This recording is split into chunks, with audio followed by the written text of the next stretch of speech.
do you want to get a pet because you want to do what's best for the animal, or do you want to get a pet because you're lonely, you want to project some sort of insecurity or some sort of role onto that pet? Welcome to Out of Office with Kim. I'm your host, Kimberly Cumberbatch, and today we are joined by an extraordinaire, an animal extraordinaire. Introduce yourself, please. I am Dr. Bolu. I am a vet. And yeah, I just do things with animals. That's my passion. Just does things with animals. Yeah. We've got to kick off with a bit of a buzz question. Okay, go for it. My buzz question to you is actually for some advice. Okay. For me. So, I want to get a dog. Okay. And I want you to help me choose the right breed. Yeah. So, I want not very loud. Okay. Okay? I don't really necessarily want a yapper. Yeah. I want a small dog, friendly, cozy, so I can have a little cuddle during the night because I want to cuddle. So I want them to be a bit loving, but I don't want them to be too needy because I am kind of busy sometimes. Okay. What would you say to that? Kim, you came to the wrong guy when you asked this question. Yeah, because I'm for me. No, it's not even that I haven't got a dog for you. This question is so much deeper than you think it is. Why? It's a lot deeper because I have to ask you. This is such a Nigerian thing to do. I have to ask you your question of a question. Okay. Is why do you want a dog? I want a little companion. Something that just follows you around, loves you unconditionally. No. I want a little companion who's just going to hang out with me. See? That's literally it. See, this is a question. Actually, I'm doing a talk on this later on this year on why do we have pets? Should we have pets? I hate to be a killjoy like that, but let me reel it in. I'm gonna reel it in and not be too deep. But on a superficial level, you say you don't want a yapper. You want something that's a little bit. Look, dogs are everything that you're gonna make them. Okay. They learn from you, right? So really what I'll tell you to look out for is breed-specific problems. So certain breeds have really bad health conditions. So stuff like French Bulldogs, I don't want that one. Dachshunds, they've got a lot of health problems. They become very expensive. But a lot of breeds are friendly. Do you live in a flat or a house? Yeah, I live in a flat. Okay, fine. Got a balcony. Yeah, I mean, the balcony's not the best idea when you have a dog. I mean, you want a dog to jump off the balcony? I'm just saying, there is some outdoor air. Yeah, but it's a bit scary when you have a balcony. It's low, I'm on the first floor. Okay, fine. But still, dogs are great at landing on their feet. But anyhow. That's fine. But yeah, I'd say, okay, you want something probably small or medium size, depending on how active you are. Do you go out for runs? Would you take a dog with you on a run? Do you go for walks? I'll walk the dog. And that's what matters. That's necessary. I will walk the dog, and that's what matters. We're talking about the bare minimum. Let's not start talking about fitness. Okay, fine. Irrelevant. Triggered. I will walk the dog. Yep. Okay. So then I would say that you'd probably want something a little bit less. I mean, the dog I had was a Bichon. She's a Bichon Frise, Frise, it's en français. Sorry, Frise. Yep. Yeah, they're fluffy white dogs. They're pretty low maintenance. The grooming is probably the most maintenance that you have, but they're very chill, lovely personality, very intelligent dogs. And it could handle being away. I mean, we used to leave her at home for 6-7 hours, and she'd be fine. She'd be okay. Oh, she'd be absolutely fine. That's the kind of dog that I need. Sleep. Someone's kind of live their own life, and then when I come back, love you, miss you so much. You need a cat. Yeah, and do you know what? I've had a few cats. cats in my life, but I just don't think they've got that loving. But anyways, But anyways, neither here nor there. Let's get straight into it. Right. I always ask my guests the exact same question to start. Okay. And it is, what was your first job and what did it teach you? What was my first job? So I knew I wanted to be a vet when I was 5, 6. Wow. So I knew so my whole life was kind of tailored towards trying to become a vet. Probably the first job that I got was working in a dog kennels. Wow. Yeah. So you was really on the trajectory. 100%. Because with veterinary medicine and stuff, you have to plan 5-6 years in advance, and you need so much experience to get into universities. And so I was always aiming my life at trying to get all these experiences. So there was a dog kennels I used to work at, cash in hand. It was cash in hand job. Yeah, I remember because I used to get all this cash at the end of it, and I bought a money clip with that was the first thing I spent money on, was an engraved money clip. And then what I learned from that was not to carry around £500 in cash, you can lose it, or you could, it could get stolen. But yeah, it was amazing. I think for me, before that, I volunteered on a shelter. A lot of animal. I think it was probably kennels was first. Yeah, and it was just animal behaviour because I was in close proximity with dogs all the time. Seeing their behaviour when they're caged away from their owners, how they are boarding, feeding. I was doing a lot of cleaning, a lot of husbandry, so cleaning, feeding, looking after them.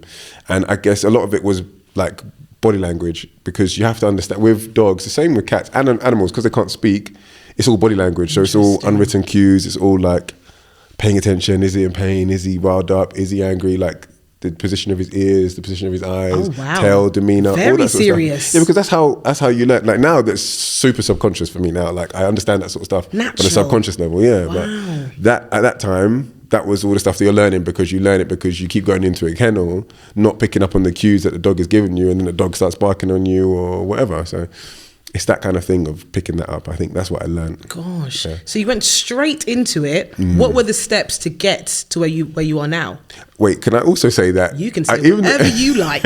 Even though I did go straight into it, I did a lot of retail jobs as well. Don't get it twisted. Like I did a lot of retail. Some key ones. But you said my first job, so like so the in between you did retail. Yeah. What did you learn there? Do you think that actually impacted any version of you now? 100%. I think retail is a very interesting space to work in. I think everybody should work in retail for some point. I did high-end retail, so I was working like Selfridges, Harrods. Yep. But I was working as a temp, and I'm the kind of person that I'm happy to work. I'm just happy around people. So I used to go to Selfridges, and because I was a temp, I used to get paid like, I don't know, £7.50 an hour or something like that. And it was a 0-hour contract, so I could work as many hours as I want. So I'd work like 100-hour weeks or whatever. Bloody hell. And it cost me more to get into the city from Kent, because I was living in Kent at the time. So it cost me more to get into the city than what I was getting paid. So really, I was just going there just fun. LOLs. Exactly. And a big thing for me was communicating with people. And communicating at that price point is a little bit different. When you're working in like Tom Ford, Gucci, Louis Vuitton, Jimmy Choo. I worked in women's wear for ages as well. You learn, because they always, their pride is on treating a customer one-on-one. Yes. So a lot of it is one-to-one kind of interactions. If there's other clients around, you don't pay any attention. Yes, I've got to pay attention to you, meet your needs, finish serving you, and then on to the next one. And so that was learning that kind of interpersonal communication skill, how to be quite personable. I think that's what affected my bedside manner as well, because you know when rich people are getting a bit irate, like, you know, and you have different types of customers. Some customers would just look at me like the dirt on their shoe. And, you know, it's also like, I feel like one thing I'm blessed with is gift of the gab, so talking a bit and being able to ease and disarm people was really helpful in those situations. So I learned that through being in Selfridges, Harrods, and all those shops of that ilk. So see, some people don't look into what you can learn from retail. So what I learned was that I don't like standing up for 7 hours. Okay. So I never did it again. Okay. And that's what I took from retail. But what you took is way more profound. Where did you work in retail? I worked, I had a Christmas temp job. My first job was Christmas temp for New Look. Oh, nice. Okay. I just thought, you know, it's going to be a bit of fun. They didn't take me back on, which was really shocking for me. Hurt my ego. But I just didn't like... So you sitting down like every 2 seconds?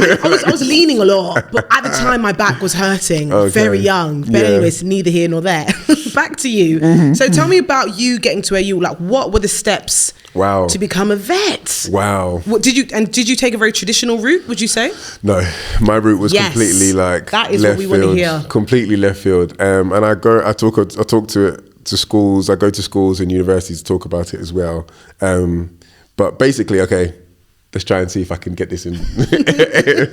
Well, it all started with my mum and my dad. No. So I knew I wanted to be a vet from young. I was about 5 years old or so. And then when I got to about 8 or so, my parents, being very Nigerian, they were just like, look, what do you need in order to pursue this as a full-time career sort of thing? Talking to an 8-year-old. I was going to say that's a really serious question to ask an 8-year-old, but I respect that. It's you know, they treat me like an adult. So like, are we taking this seriously, or are we just like, you know, being an 8-year-old? Can I ask, at that age, what made you think you wanted to be a vet? Because I suppose at that age everyone says random pop star, doctor, dentist, but there's always a reason why you choose one of those options. Why did you go with vet? I loved animals. Like, I still love animals, and I loved animals at that age. Like, I used to just watch National Geographic and sit down in awe, like, you know, just watching documentaries, watching Stephen Owen, watching David Attenborough, you know, like sitting down and like reading encyclopedias. I just used to love it. Like, everything about animals, just so fascinating to me. Like, the variety, the shapes, like everything would send my mind into like this whirlwind of, I don't know, bliss, I suppose. And it was something that I could easily chase. It was something very palpable for me, that I knew I loved animals. And also at the young age, I just knew I liked helping people. So for me, putting those two together meant being a vet. So I remember looking at all the universities. There were 7 universities in the UK that did veterinary medicine. And the university that required the most experience was University of Liverpool. Interesting. And they needed 12 weeks of experience at that time. So you need like mixed experience, and it was 12 weeks of experience. So for me, it was my whole life was like, cool, I'm going to try and go to University of Liverpool. Okay. So that meant like studying and doing all these extracurricular things in order to get this experience, but also try and get the grades. As I started progressing, I started doing more experience. I started falling in love with the idea of medicine. Just the idea of medicine, the fact that medicine is an evolutionary profession. It's always changing, you're always adapting, and you're always learning. And it's I just really enjoyed that idea of being quite fluid, and it's a very broad way of thinking. And so I started enjoying that as I grew older. We're going through GCSEs. So I got to sixth form. And I was like deputy head boy. I'd gone to like Mount Everest. I had done Duke of Edinburgh. I had 52 weeks of work experience. And 52 weeks, yes. Yeah, so I used to volunteer at animal shelter. You one of those people that were actually serious about your future? Oh, I was serious. I stay serious. I stay serious. 52 weeks? Yeah, 52 weeks. Many weeks, yeah. It hurts because I used to volunteer at an animal shelter on a Wednesday after school and a Friday after school. And I didn't drive back then, so I used to like take a bus into the sticks of nowhere, walk for like 45 minutes to this shelter where I'd be out in the cold, and there'd be like 40 dogs running free, cows, horses, turkeys, foxes, seagulls, whatever. And I'd go out, feed them all, and I'd be there till about 9 p.m, then find the bus back home till it was dark and whatever. And I'd do that on Wednesdays, Fridays after school, and sometimes Saturdays and Sundays as well. Dedicated. And I used to love it. Like, you know, you'd be like shoveling crap out of stables and stuff, or like, you know, I'd be using wheelbarrows to like empty potatoes into the pig pen and clean out the pig pen and feed the little piglets and da-da-da-da-da. So all that sort of stuff. I was doing that for a long time. So by the time it came to applying, I had about 52 weeks, A-star AA, deputy. I just had a glowing like kind of application, and everybody around me was like, yeah, you'll be fine, whatever. We had like a medics group and all whatnot. You get 4 choices for your university. 3 choices are allowed to be the veterinary medicine, and they said 1 has to be a backup. My backup was zoology. So they said, look, when you're applying to medicine, just be prepared to be rejected because it comes with the territory. Like, really? Yeah, because with medicine, it's very competitive, and veterinary medicine is even more competitive because there's only 7 universities. So my first rejection came. I was like, cool, don't worry, we got 2 more. We got this. You know, second rejection came. I was like, yo, okay, we got 1 more. I got accepted for zoology. I was like, okay, so the backup plan is almost there. So I was waiting for my last one, and that was coming up to like May. And they rejected me. And so I didn't get an interview. I didn't get anything like that. It was just straight up rejections. And for those who aren't aware, what is the difference between veterinary medicine and zoology? Zoology is just a study of animals and animals' behavior. Yeah, just like the animal behavior, studies of animals and things like that. Whereas veterinary medicine is the study of medicine and applying it to animals. Yeah. Stunning. So yeah, that's the main difference. So yeah, I just got rejected from everywhere. So I was down in the dumps. Everything. Bad. Immune system crashed. Instant cold. I had my head down. Like, as in, I still remember to this day, I was walking around, like walking my dog, and I was moping in the rain. And I remember my mum like looking out at the front door saying, "Keep your head up. It's gonna be okay." And I was just there like, you know, in this snot, and the rain is beating, and my dog was just looking at me like, "Yo, can we go inside?" Oh my gosh, he's really going through it. And I was going through it. So I was down in the dumps, and I was like, look, you know what? I'm going to take a gap year and then come back and try and apply to this. So in my gap year, I was like, let me get more experience. So I went out to India. So I flew to India, and I was working in India for 7 or 8 weeks over the summer. So by myself, I stayed with a host family, and I was in like a hospital. I worked in a hospital, worked in a local village, worked with wildlife, doing veterinary stuff basically. And that was really amazing. And I came back for results day. And when results day came, my results weren't what I wanted them to be. I think I got like AAB or ABB, or I think it was AAB. Which still sounds absolutely amazing. Which is great, but it's like, for the veterinary medicine, it wasn't good enough. And also like when I was predicted A-star AA, and I knew I was really down in the dumps and quite despondent about it all. So I just kind of like, you know, I was a bit, and so I was thinking to probably resit some of those things after I came back from India. But then somebody told my family members about like veterinary medicine overseas. And I remember when I was really down in the dumps about it, or I applied through clearing and all those things, I got really like really despondent. Like I was just like, oh, how am I going to do this? I don't even have a backup plan. Like I just want to do veterinary medicine. My dad said, don't worry, like there'll be a way, you know. I'm quite religious as well, so lean on my faith as well. And it's like, there'll be a way, we'll find a way. And my parents are like, look, England's not the only place where they have vets, you know what I mean? Very they need true. vets overseas. And if you need to be a vet in Russia, we'll send you to Russia. And then somebody told my family members about a university in Budapest and how they do medicine there, dentistry there, and veterinary medicine. So my parents told me to look into it. I looked into it. I flew out to Budapest to do an entrance exam, and it was an oral exam. So you're sitting like how we're sitting with I was sitting with the dean. I didn't know he was the dean at the time, but it was the dean of the whole university.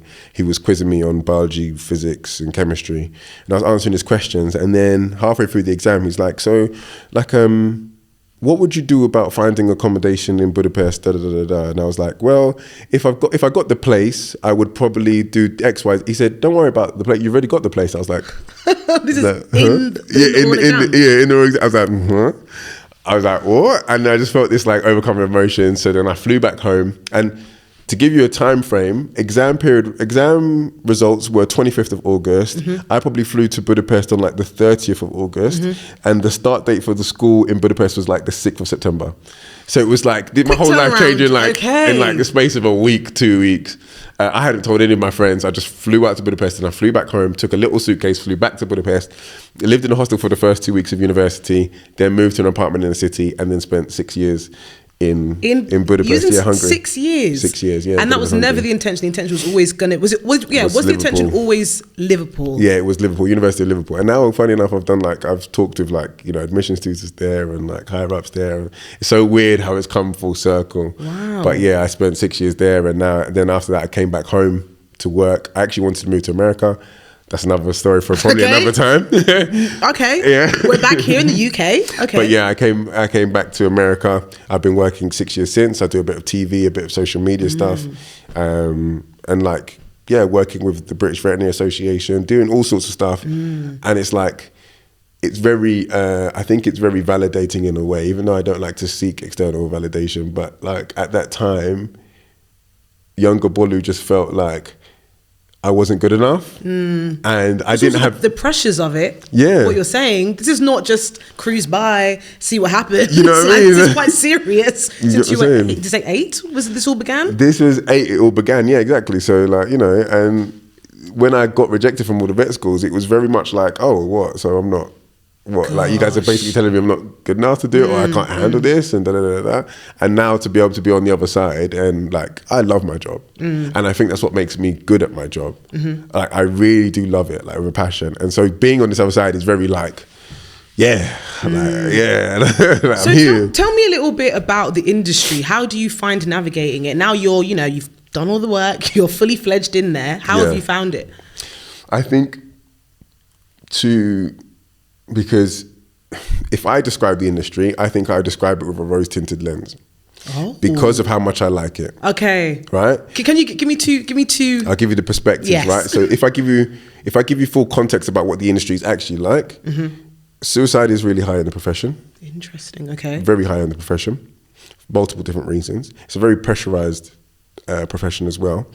There are extremely high highs and extremely low lows, okay? And a very steep learning curve. And responsibility is heavy, and you're always gonna battle with your emotions, essentially, and your mental health. So it is a very, I'd say, demanding profession. It takes a lot of you as a person, and I think in a lot of vocations, lawyers, doctors, engineers, vets, dentists, you can easily identify yourself with what you do for work, but there is a degree of separation, and so it's important to keep that degree of separation and know who yourself is outside of work. So I think that's something that a lot of people struggle with within the profession.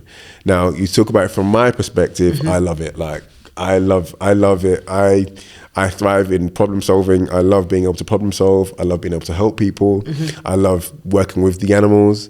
I'm a surgeon, so I love operating. I also do dentistry as a specialty as well. So I do dental work as well. But for me, I really love soft tissue surgery. It's something about, like, if I go into the details of why I love it, it's a different question. Well, you should go into the details of why you love it. That's what we're here today to get into. Let's get into everything. I mean, like, my surgery teacher, my general surgery teacher in university, he was a cool guy, Tibor Nemeth.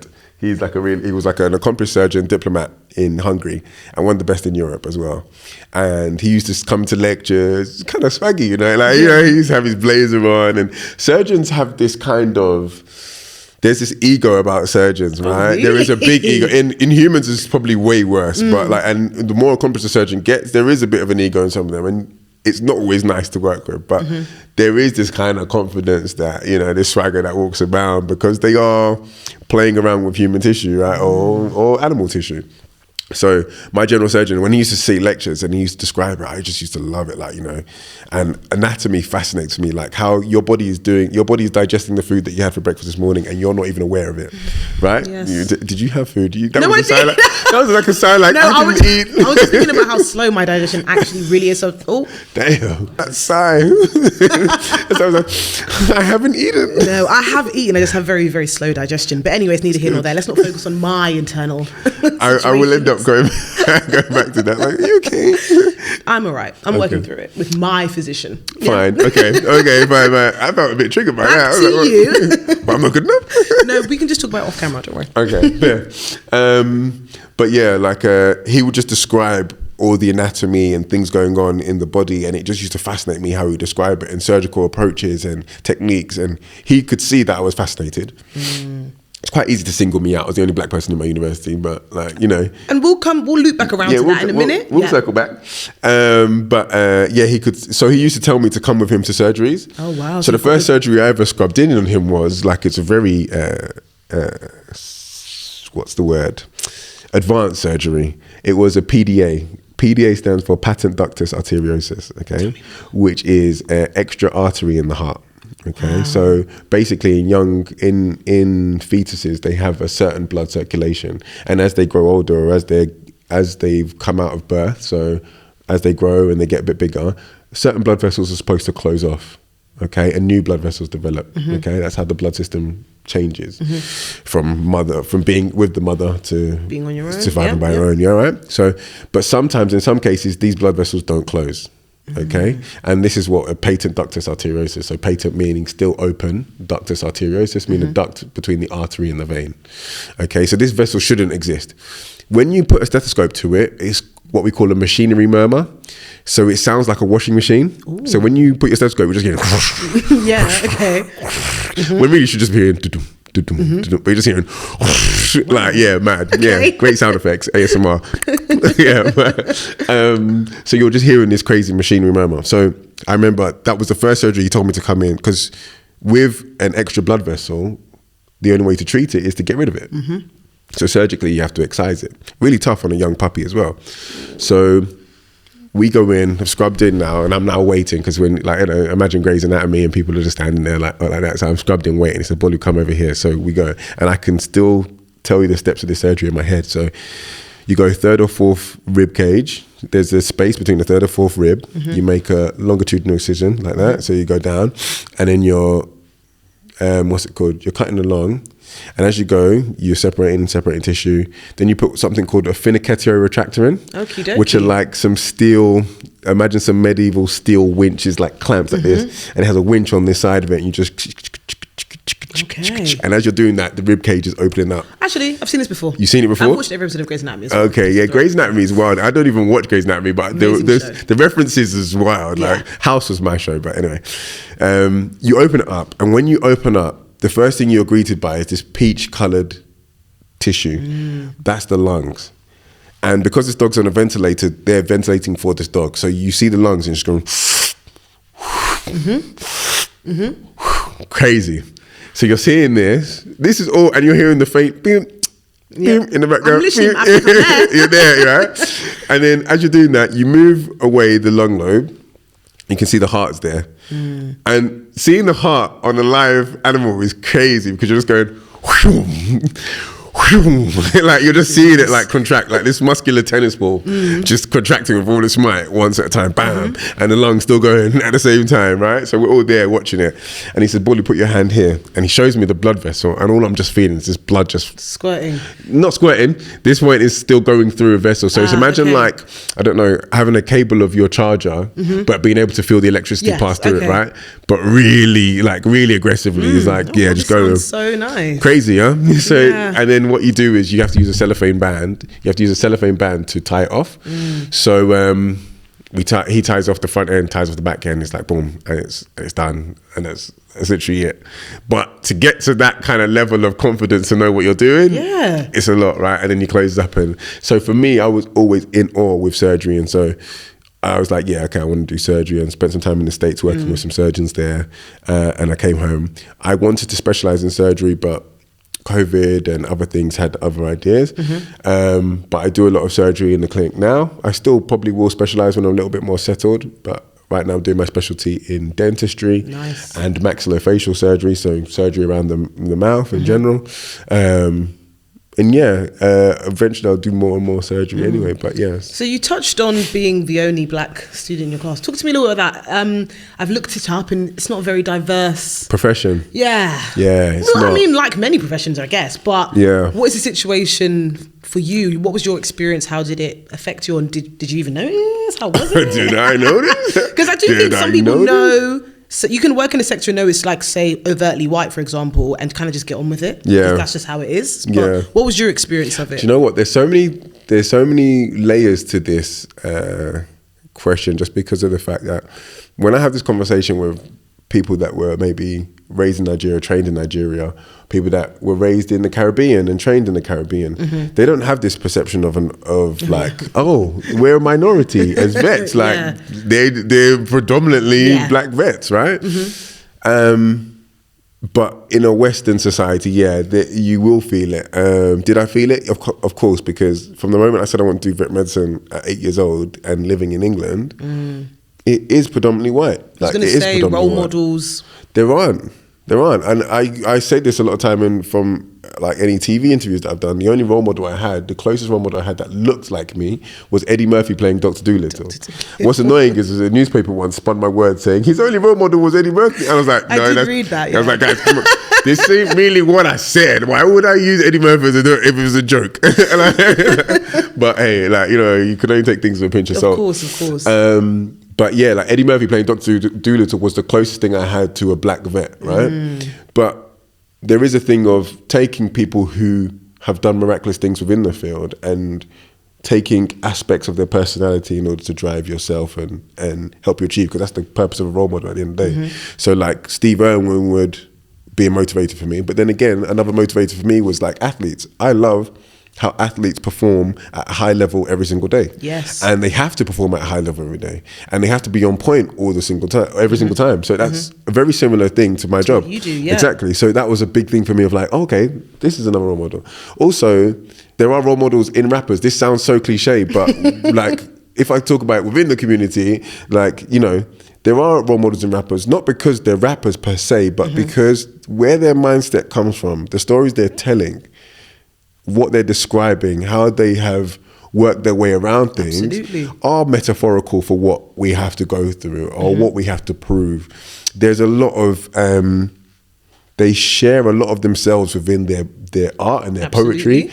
And I think that acted a lot as a role model for me as well. So there was that role model in that sense. And then, of course, my parents are my role models because hardworking, like, you know, hardworking, you know, you see their work ethic. I remember the first time I saw my dad work on a Saturday and I was like, Daddy, why are you working on a Saturday? He said, there's no rest for the wicked. And I was like, but you're not wicked. And he said, one day you understand. These bills got to get paid. Yeah, now I'm out here like, yo, my mortgage, my car insurance, everything's going to... But yeah, so...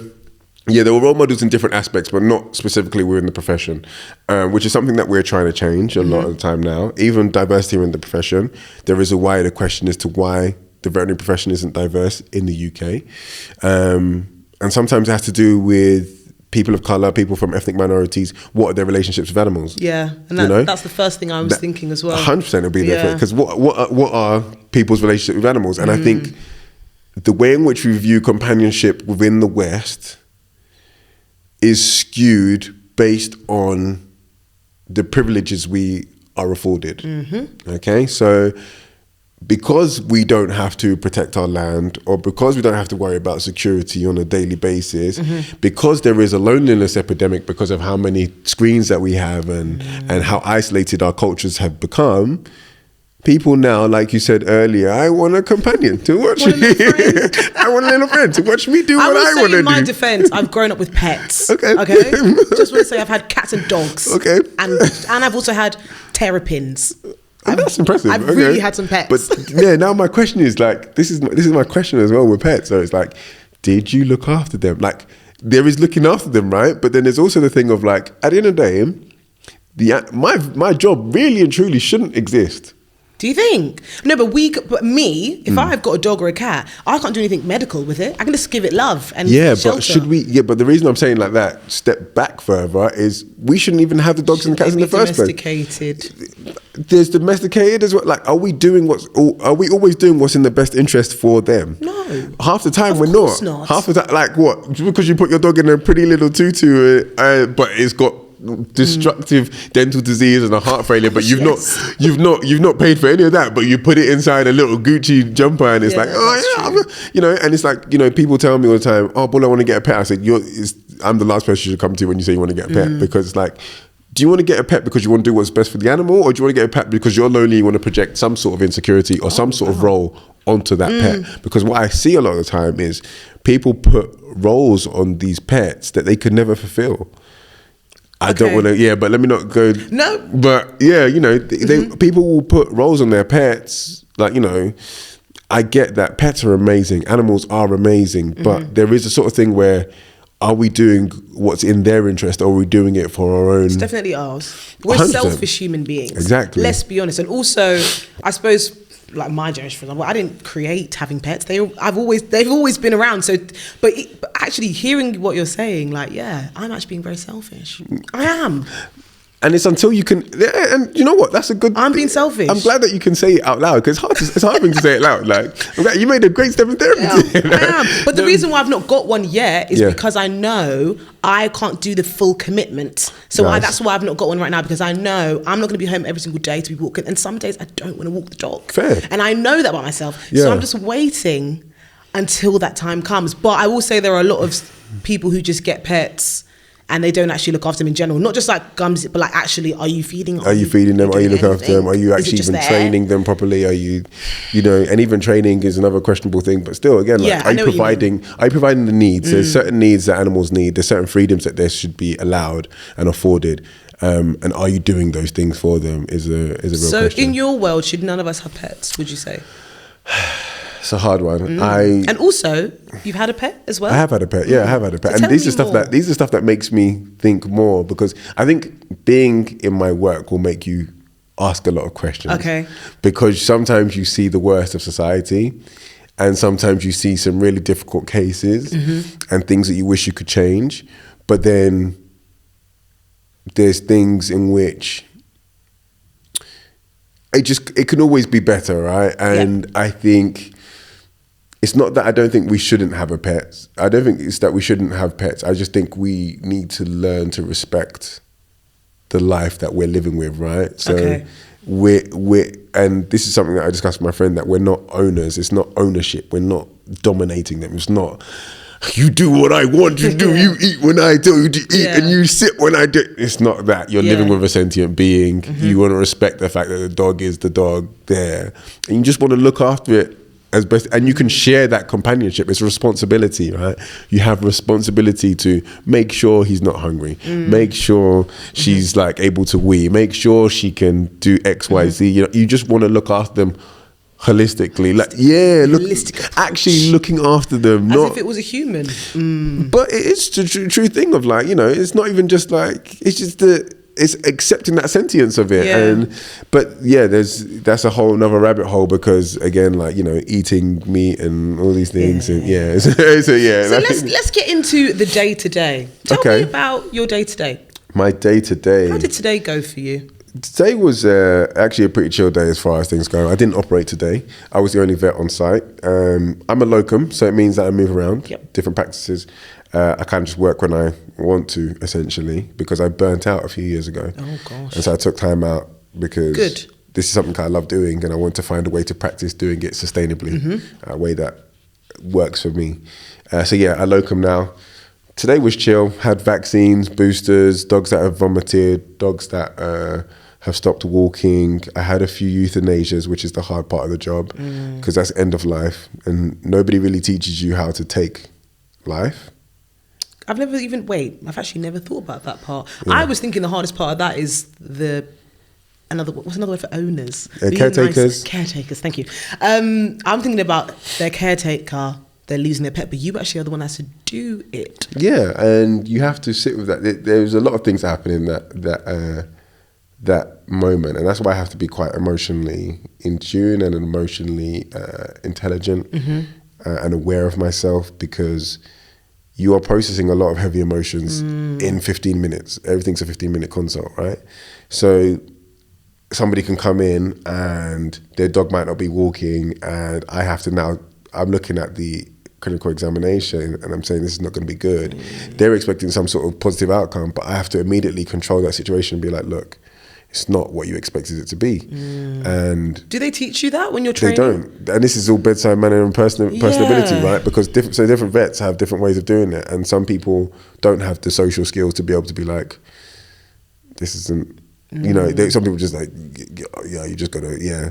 But like, I try and be personal with people, because I know how it feels, and I know that it's a hard decision, because a lot of the time, as much as I talk about like should we have pets, I know that people are loving them and loving pets with all their might. So much. I know that's part of their family. They really are putting everything into that pet. So I know what it's like when they get to that stage of should we cross the other side. And euthanasia is a really tough consult. It's not always tough, because sometimes you just kind of pack it away. And there's been times when I've had like 6 back to back, and there was one time when, an old lady asked me, she was like, where does it all go? And when she said, where does it all go? I swear to you, I just crumbled in front. I just started crying. I was just like, yeah, it just all hit me at once. Really? Like, she was like, where, like, how do you do, like, she asked me, like, how do you do this? Do you think, she was like one of the people that was asking a lot of questions in her grief, which is absolutely fair. But she was like, you know, how do you do this? I couldn't do this. I couldn't own a dog. How could you, like, you know, do this? Do you think they get better? Where does it all go? Because she'd seen some people cry. And when she told me where, because sometimes you just have to park it up because you've got so many consults. Yeah. And which she asked me, awful, yeah, it is really awful. Where's because you don't get the time. Exactly. And when she asked me where does it go, I was just in tears. Like, and I'm quite transparent with it on my like socials and things. I do talk about it when it does affect me. But yeah, I was just like in tears, or sometimes you just need to sit and digest it. The thing about emotions is they come and they go. They're like visitors, and you have to process them. You can't lock them away for too long, so you have to let them like do what they need to do. You need to cry. You need to process that full cycle. You need to go through that complete cycle, and then you can move on healthily. Because if you don't, it will come back up in a way you probably don't expect it. You know, things build up, of course. Yeah, exactly. So yeah, I mean, euthanasia is always difficult. But then you have the puppy vaccinations, or you have the pets that you help get better, or you have the long-term clients that love to see you, and I love to see them too. Like, you know, they come in, and we have like, you know, a little bit of gist, a little bit of banter, you know, and you know, we have that sort of rapport. And you have the clients that want to come back and see you, or you have the cases that you did surgery on that are feeling so much better, or the things that you fix. So there are super high highs, and then there's super low lows, and you know, there's sometimes frustrations. Some clients have frustrations, and they're out of you. You know, they might not like how much things cost, or surgeries also come with complications as well. Sometimes some surgeries wound breakdown and things like that, and you know, animals can get worse. So clients might have their own frustrations to vent about it and things. So, and what you don't realize is that with every animal comes attached a person, and that person has their own set of issues and things that they would also share with you quite willingly in the consult room. So you quite quickly become a therapist. I was going to say, you must get yeah, and so you have to learn how to you have to learn how to regulate your emotions. I'm quite naturally a positive person. I think one of my own personal gifts is that I'm blessed with an overflowing cup, so it's for me to share with other people. Like my joy is to share with other people, and so I'm quite happy to sit with people and discuss. Obviously I would shield myself if I think it's getting too much, but I'm very much open. I love to talk to people, and I feel like I don't like seeing, I feel like because I have felt places of pain in my life for emotion, when I see that emotion, I can't help but empathize with somebody, right? So with that, I want to help them work through it, or at least get a little better. Yeah, like I had a woman that had a panic attack on me today, bless her heart, because I told her that her dog wasn't doing too great, and she had a panic attack, and we we had to just take the room and we had to sit down and breathe for it. And like, you know, I was there just, I was like basically on my knees holding their hands. And well, how do you deal with that, especially with, because I know that you said 50 minutes consultations? Yeah, 15 minutes, yeah. I mean, I guess like a GP, right? Yeah. So scarily short, that, by the way. Yeah. They need to change that if they could. I know everyone's got pressured, but still, 50 minutes is such a short time to really get into it. Anyways, big time. How do you manage that when there is, it's timed? Yeah, I mean, to be honest, for me, I'm very much a person of I'll ignore the time. Oh, okay. So I have my systems in which there's certain things I can, if it's a routine vaccination or whatever, I can get through it very quickly. Yep. Take me 2 minutes. So that will give me extra time. But if there is something that requires time, I'm not going to rush it. If I have a euthanasia and somebody is trying to process their emotions, I'm not rushing them out of the consult room. I will say, look, you take this room and I'll move the other room. Or we'll just take it slowly and we'll talk. Everybody can wait. And the thing is that the reason why everybody can wait is because I will treat the next person exactly the same. Yeah. And that's kind of going back to when I told you about my retail line. You deal with one person at a time. Yeah. Like, and people will happily wait, but as long as they get the service that they expected. If they wait and then I'm now like, oh, just fobbing them off halfway through their consult, okay, now you're going to be irate. But if I take the time, I don't mind staying late, right? But it's dedicated work right there. That is because you work in your passion. Exactly. That's why. Exactly. That's how I tell you rose tinted glasses, because if somebody else said that, I was like, I had somebody that was taking too long. She was crying for 20 minutes and no. Do you ever have any funny consultations? I've got one to share already. So yeah, I mean, I've had loads. My best friend, she's gonna laugh when she watches this back. My best friend's had a cat called Taco. She got Taco in lockdown. Okay. Taco is what now, 4 years old. We've been hanging with Taco all the time. Taco is her cat. He's Jokes. That's her companion. Okay. He started losing a bit of hair on his neck. So she thought Taco had alopecia. Took Taco to the vet. Yeah. The vet's like, Taco's fine. Taco's a bit stressed, but I just want to let you know that Taco is a girl. And she said that she laughed hysterically because we've thought Taco was a boy for the last 4 years. Fair. She said she was laughing so hysterically, and the vet just looked at her deadpan like, what kind of owner? Caregiver. I'm liking it. I'm liking that you're learning from me. Caregiver are you? But now we're struggling with Taco at the minute. She and he. Or? Taco's a she, but we've been calling Taco a he for 4 years. So, anyways, it was just a funny story when she was telling me about, because I thought, as a vet, what must that be like for a caretaker to not even know what's going on with their cat? But she's never looked.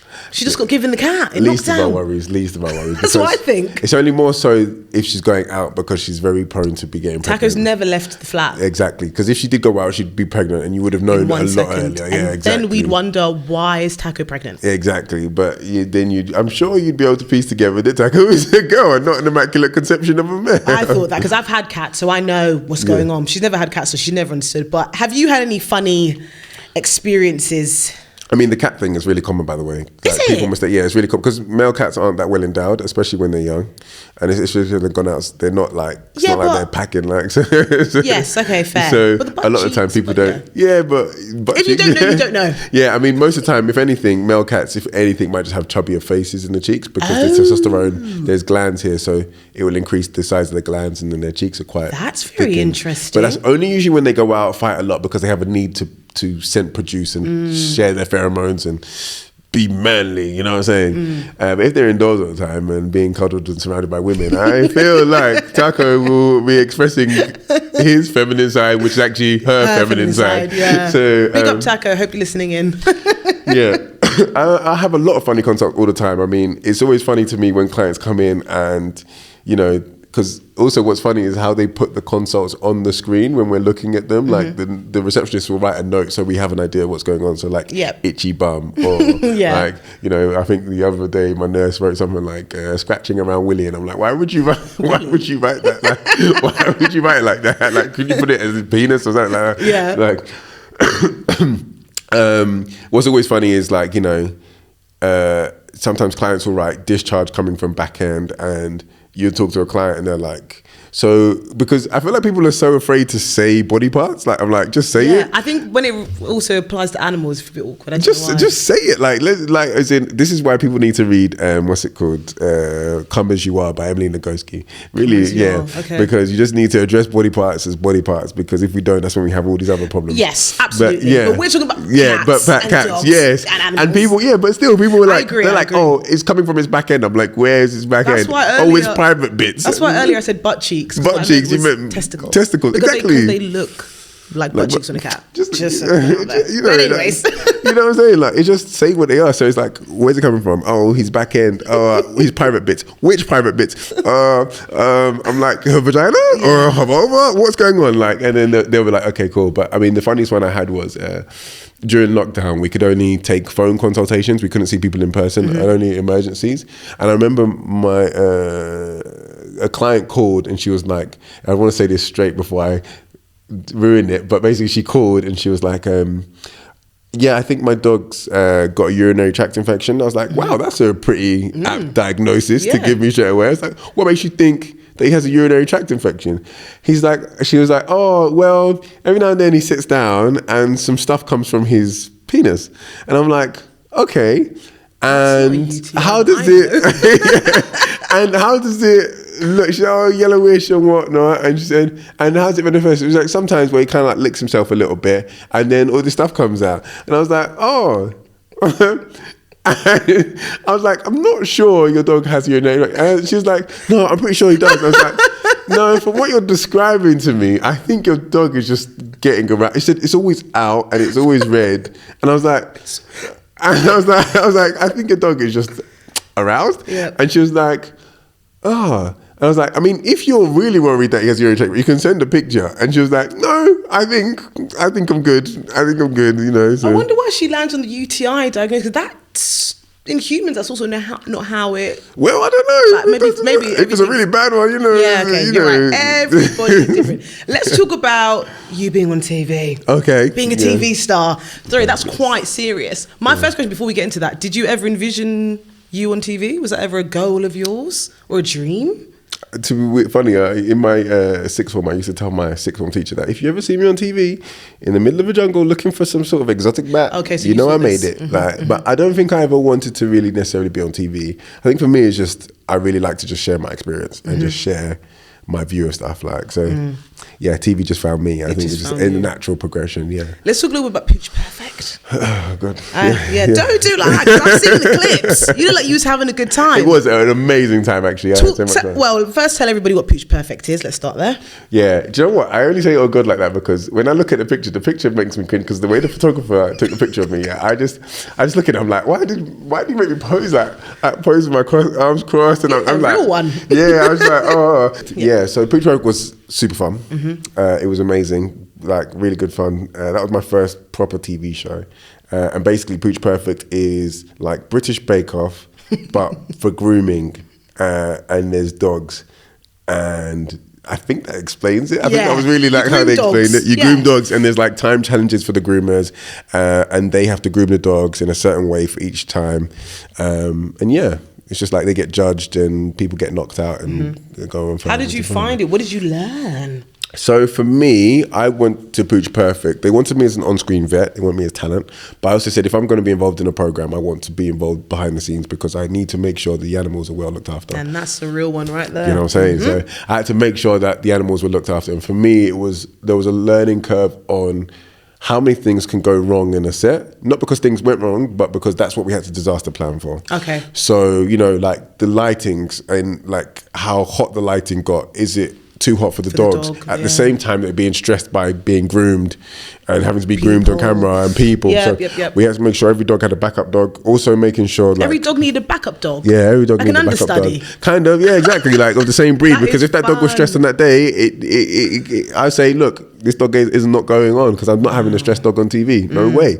And, you know, we had to make sure the groomers gave them breaks every 15 minutes and, you know, making sure there was adequate water, food on set. Good. You know, like every dog was vaccinated because I don't want them to spread diseases and stuff like that. And I had to make sure the small dogs weren't from the big dogs. And, you know, even like the colorings that they use, I said everything has to be washable. It's not permanent dyes because some groomers use permanent dyes and things like that. And I'm like, look, it has to be washable. And even the way in which we word certain things, we have to describe it in a way that is not describing dogs like animals, because they're not animals, not accessories, sorry. Yes. So they're not like, oh yeah, I'm just going to paint the dog. Like, what do you mean you're just going to paint the dog? Like, it has to be like, okay, we're going to wash it off, da da da da. So yeah, there was a lot of learning on the set of just different stuff. Gracious. It was good fun. And also I realized that presenting is an actual gig. Like, what do you mean? What you guys do is a gig. Like, I used to look at TV and be like, it's easy, we just go talk. The fact that, like, very serious situation. You know, Sheridan was presented, Sheridan Smith, and that was she's like the glowing idea of like a professional in my eyes when I saw her, because she had to say a joke like, I don't know, like, why did the chicken cross the road to get to the other side? Sheridan, okay, can you say it again to that camera? Why did the chicken cross the road to get to the other side? Sheridan, one more time, and then it's like, oh, hold on, there was a little bit of a blur on your we say it again one more, and it has to be the same energy. Every single time, like, throughout. Big up Sheridan Smith, by the way. She's sick. Big time. National treasure for a series like ITV dramas, BBC dramas. Sheridan Smith. She's even on Netflix now. She's even on West End. She does a lot. And big up her. You know, she works hard, bless her. And she was really amazing. But yeah, like, seeing that, I was like, if somebody asked me to say the same line 3 times, you're not getting the same energy. Different versions. Like, what?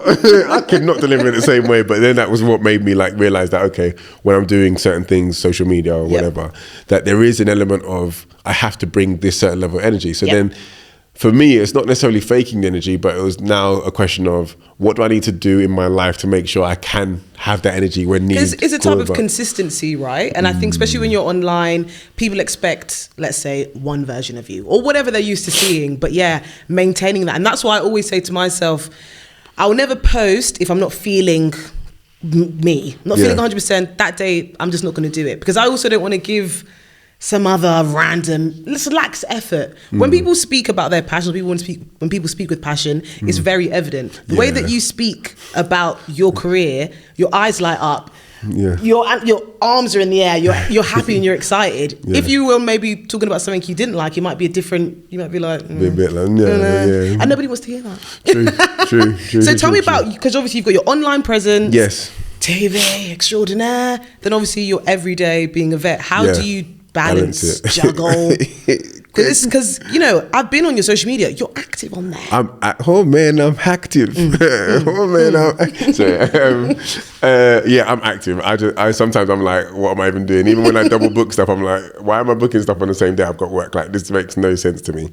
I think I'm lucky because everything I'm doing is an extension of what I love doing, right? How I made my social media is very organic. I share everything that I want to share. I didn't want to share explicitly veterinary content. I just want to share my life and myself as a human, because we're so multifaceted. Absolutely. So what that ends up lending me to do is to go into situations where I can share myself authentically. So I can have situations like this, or I can go to sets where I'm talking about dogs, or I can go to sets where I'm talking about cooking, or do social media for cooking. So it's allowing me to just be multifaceted. So even if my day is booked, it's very fulfilling, because it's like I'm just doing stuff that I enjoy doing. So it doesn't faze me too much. But yeah, I'm just kind of here, there, everywhere. Like you name it, I'm ready to get involved. Yeah, it all links back. What kind of advice would you give for aspiring vets now in the UK? Work hard, I'd say. Work hard. Stop there. Like, that's it. Like, just work hard. Like, aspiring vets, I think it is a slug. I think it is a tough slug. It's a very rewarding job. I think just make sure you're aware of your mental health. Find good mentors to follow. And yeah, just stay diligent, work hard. And also, your emotion, as much as it can be the one thing that takes you away from your job, it's the superpower that makes you better at your job. So that would be my answer. That was so cute. Sorry, that was really lovely. That's a lovely way to end. Well, thank you for coming on the pod. Thank you. It's been an amazing time. We've got to sign off now. I've been Kimberly Cumberbatch, and it's been Dr. Bolu.